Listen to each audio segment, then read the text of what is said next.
Thank you for joining us. To all of our patrons, festival patrons from Sydney and from Australia and from New Zealand. We want to welcome you to our discussion on Barakat, which is the film from Amy and Ephraim from Naflig Films. I am going to ask them to introduce themselves quite shortly, but my name is Kaye Ann Williams, and I look after all of the local films for the English market at Mnet. So can I please ask you, Amy, to introduce yourself first, and then Ephraim? Yeah, I'm Amy Jephta, and I am the co-writer with Ephraim and the director of Barakat. Yeah, that's me, and I'm in Cape Town, South Africa. I'm Ephraim, I'm also in Cape Town, and I'm the producer and co-writer of Barakat. Okay, great. So I'm going to shoot a couple of questions your way, and I'll let you know who I want to answer first. But to both of you, I want to kick off by saying both of you have worked on various films, in different capacities. Can you give us a little bit of insight in your collaboration process? Because you've been working together for ages, but on this specific film, you co-wrote it. And can you tell us how you collaborated on this film? Yeah, I mean, we've been friends since university. We met 15 years ago, and we've been buddies since then, and we've been collaborators from the beginning. So our collaboration comes from university days, and we started in theater, and then we decided after making our first theater show that we wanted to turn it into a short film, and that's how Paperjet Films was born, which is our production company. And then our collaboration has kind of gone on from strength to strength. Barakat was our first feature film, and after that we combined our company with another company. We called ourselves Naflig Films, and now we've just made a TV series that actually is released today. So yeah, it's been a 15-year kind of collaboration between us. Yeah, and Ephraim, can you? Oh, sorry, Ephraim, to interrupt you. I just wanted you to specifically focus on the creative collaboration process on this film. I mean, it's quite organic. I think, like Amy said, it started with us working in theater. So I think without us knowing, there's a lot of the theater principles that we apply.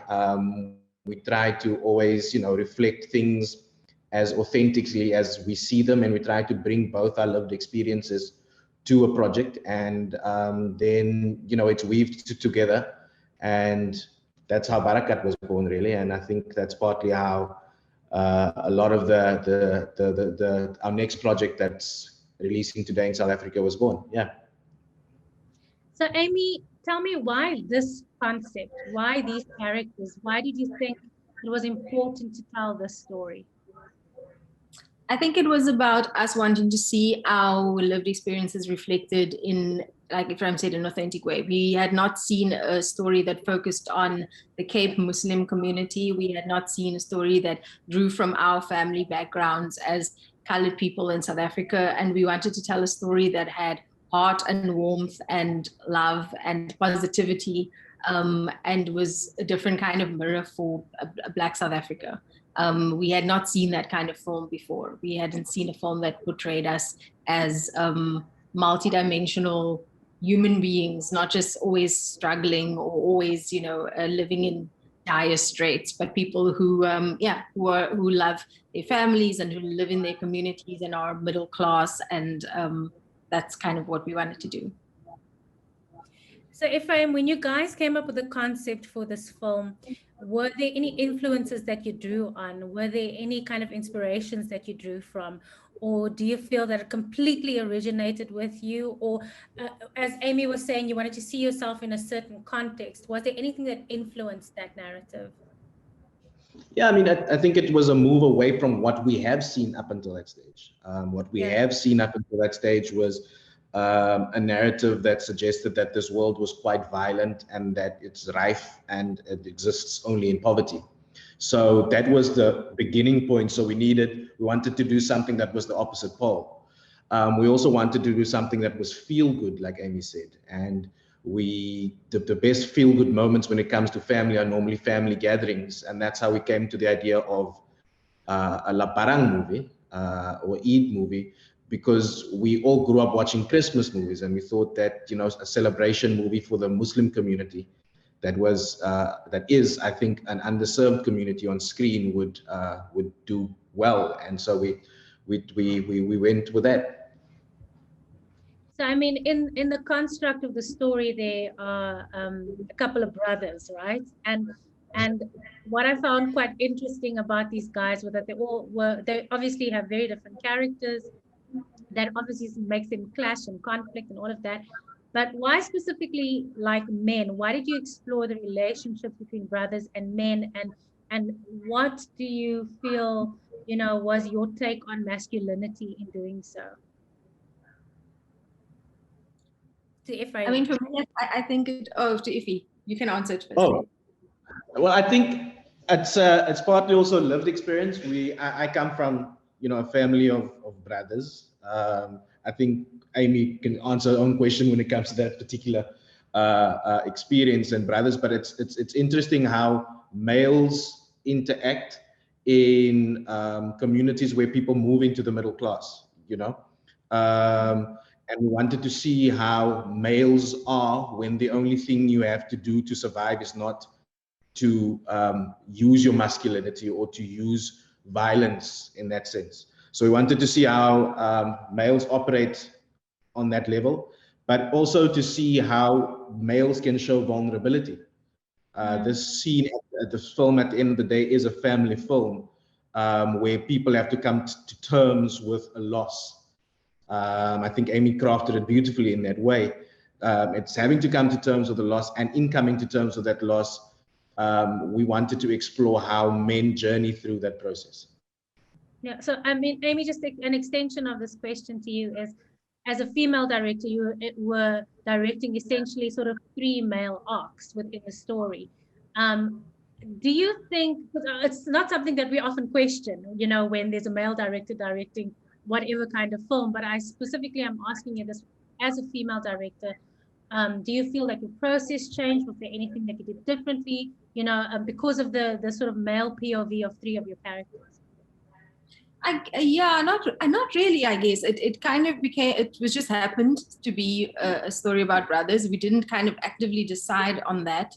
It kind of just felt like the most organic story we wanted to tell. We did want to tell the story about brotherhoods, about how men deal with grief, because it's about losing their father. It's about what the patriarch means within a family, in our particular family, what it means for boys to be raised by a mother, or for a mother to continue a legacy that a father left behind, all those, questioning all those traditional roles. And then obviously there's an aspect of feminism in it for me as well, because it's about this matriarch who's taking ownership of her and agency of her love life, and these very patriarchal boys who've been raised with the idea that they can decide who their mother loves and doesn't love, and who comes into the house and who doesn't. And they're challenged in their own versions of their masculinity when this man comes into their house and they feel threatened.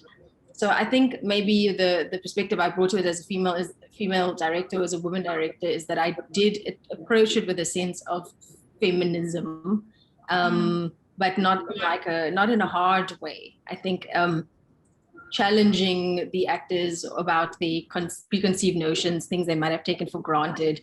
Like a lot of the actors had said, I would react in the same way if my mother brought a new husband home. And they had never been asked why. Like, why would you? What do you think you're defending? What are you protecting? Why do you think you have any agent or anything to say, anything at all to say over who your mother chooses to love? So a lot of those kind of notions were challenged in the process. And I think that's what I brought to it as a woman director, yeah. So, I mean, it's very interesting because it's fresh in the sense that, when we first discussed this film in its infancy, it was just a family film. And you kind of knew that there was going to be some comedy, some humor, just because of the culture. But it really lent itself towards that within the actual execution. If you looked at the performances of the brothers, even, the other characters surrounding them, there was so much, I almost want to say didn't feel like it was forced comedy, like you were chasing a punchline. How important was the humor for you? Was it something you even thought of, or did you feel it kind of just organically went into that genre space? Amy? Yeah, I mean, I think we started saying we wanted to make a comedy, and like as the process went on, what I realized is I wanted to direct this as if it was a drama, and the moments of comedy needed to come from the drama, and the moments of comedy needs to come from grief and tragedy, because that's where we are the funniest. It's not about forcing a laugh or forcing a joke. It's not about punchlines. It's about people just living their lives, doing what they need to do to cope, and the humor comes out of that, which I think is a different kind of humor from what we've maybe seen in South African film, where comedy is always very on the nose and it's sometimes quite broad and sometimes quite slapstick. And we really wanted to mute all of that. We didn't want the shtick kind of gimmicky comedy here. We wanted the comedy to come from very human moments, and also to find things to laugh at that isn't the usual when it comes to this community. We're always portrayed in very broad caricatures. Like it's always the image of the man with no teeth, or the colored minstrel is always like these tropes of funniness that comes from our community. And we wanted to be like, look, we can have nuance and layers and depth to our comedy as well. It's not just about slapstick humor. Ephraim, a very big part of this film is the religion behind it. And I mean, I want to say that again, just like with the humor and the comedy, it didn't feel overt. It just felt part of the world. How important was it in your process as producer, as part of this team, to sort of lift and highlight and bring forth the sort of religious aspect of the content that you were dealing with? What kind of conversations did you have around it? You know, were you concerned at all that you were doing too much or too little? Like, what were you planning around the sort of Muslim faith?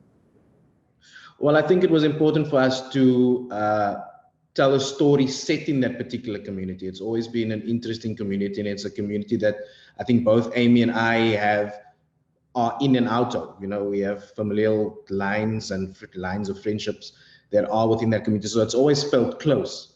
But we were obviously very careful when it comes to the way we portray it. So we had a group of close friends and advisors who, you know, constantly read the script and made sure that everything was, you know, things weren't forced in any way. But we never wanted to make a religious film.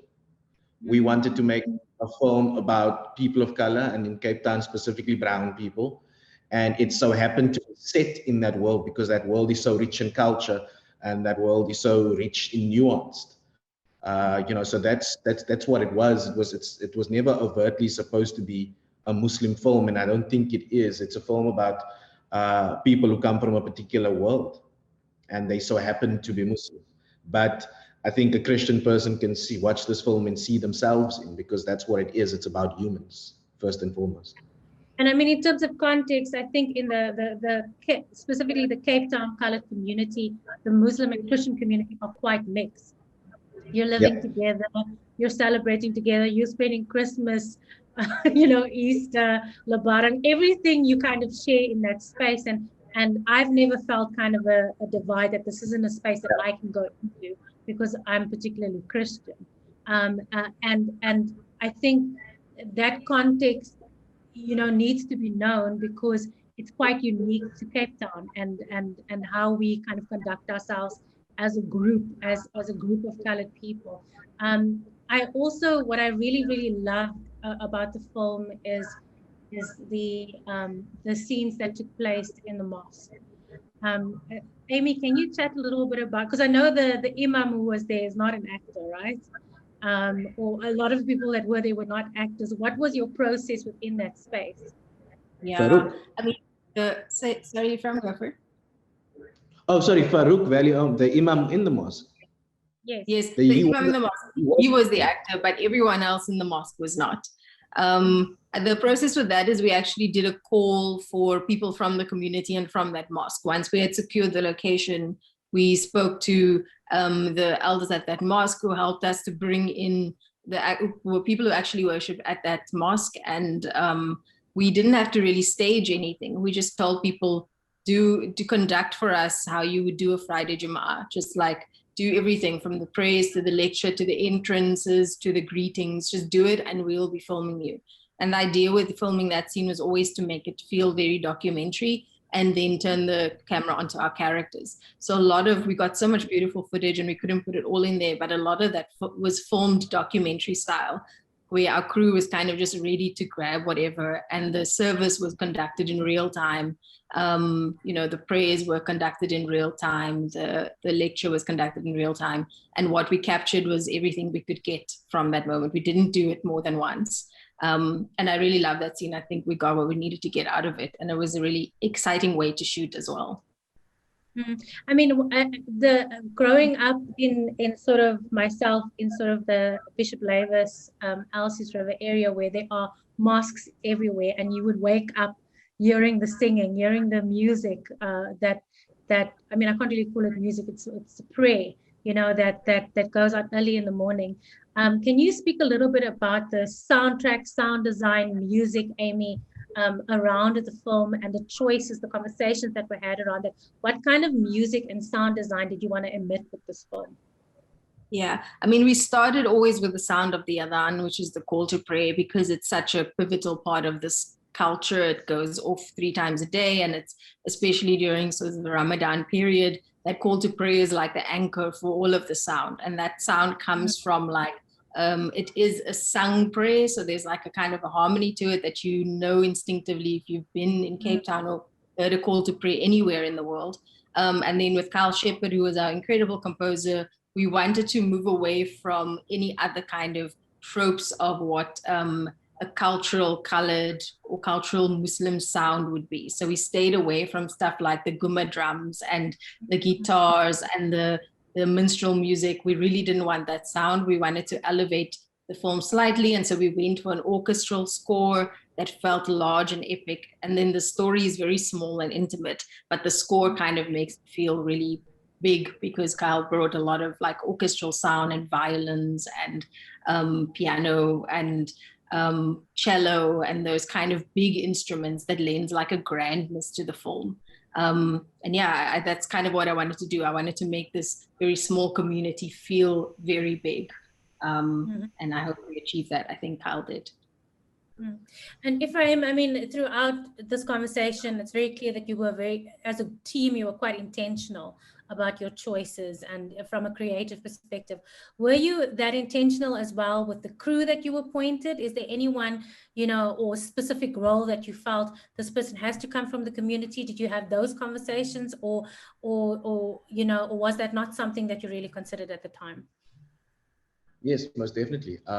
Very specifically about crew, every single HOD on this job came from that world, understood that world, from art department, makeup, wardrobe. They all grew up in that culture, so they understood that world. It was very important to us that the world looks the way it sounds, and that everything should be to the T, even on grips, on lighting.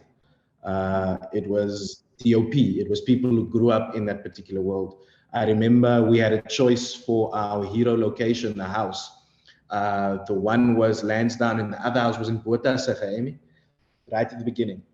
And we went with the Lansdowne house because it was important for us that, if we tell a story of a particular community, that the money should be spent in that community. Even though the other house was maybe a little bit bigger, it had a bit more wiggle room for the camera. We went with this one because I think it came to the ethos of the film. And with regards to that, we needed to honor our promises to ourselves with how we would tell the story. We also didn't shoot on a Friday, which in South Africa is obviously not a thing, because a Friday is a weekday, it's a business day. But we intentionally made our off day on a Friday to observe Jumu'ah, so that people could go to mosque and that we could respect the Sabbath. I mean, I've got one more question that I'm going to ask both of you to answer. But I have to say that one of my favorite scenes is a scene by the graveyard, by their dad's graveyard. And perhaps it's one of my favorite scenes because every funeral that I've ever been to, whether it was the funeral of a distant family member or friend, or even someone as close as my dad, that there was always something funny and humorous that happened at a funeral when it's a colored funeral. You can never get away from that. The sweet and the bitter go hand in hand. And so for me, it was just a comfort watching the film because it felt familiar and it felt like home. What is it that you want audiences, whether they are colored, whether they are whatever their background is, what is it that you want them to take away from this film, just personally, from a personal perspective? What are you hoping will stick with people? Effie, you can go first, and then Amy, you can go. Well, that family is important. I think that people, especially after the year we've had, with the amount of loss we've experienced this year, with this film coming, that is of exactly that, how to deal with loss and move on and still stay as a unit. I think this film, the timing of this film could not have been better. And we didn't necessarily obviously make it thinking of that. I mean, this film, our last day of shoot was the 6th of February last year. That was before lockdown, before any of this. Yeah. So I think the Barakat is clearly strong on this film. The blessing is strong for us to have been able to tell a story that speaks to the time. And the message that I want to go out is that family is important, love is important, and keep those close to you dear. Me? Yeah, I think it's about letting people walk away with the feeling that you should keep those you love close, and it's not worth breaking those bonds in the name of like pettiness, in the name of feuds that mean nothing, in the name of conflicts that don't enhance anything. It's about keeping those people that you love close to you, because they're the people who have been there for you from the beginning and will be there with you until the end. They're the people you choose to do your life journey with, and sometimes you don't choose them. And I think, yeah, for me, that's important. If people can turn to their family at the end of this and kind of say that I love you with intention and sincerity, that would be enough for me. Yeah. Thank you to both of you, and thank you for making this film. I think, one of the things that has always attracted me to this film, specifically in the narrative, was just an ordinary family celebrating Lebaran, dealing with normal issues, and this very intimate story world that felt, as you say, Amy, that still felt epic in a way. And I think it's because we just don't see enough of that. We don't see enough of Muslim men as in this role as vulnerable, as funny, as flawed, and not as terrorists or part of a gang or any of those other sort of stereotypical narratives. So I think just from a narrative perspective, it's revolutionary. Even though it's a small family film, it still feels revolutionary just because it goes against the grain. So thank you to both of you. I hope to everyone who's going to watch it that you're going to enjoy it. Always drop us a line and let us know what your thoughts were. Thank you so much.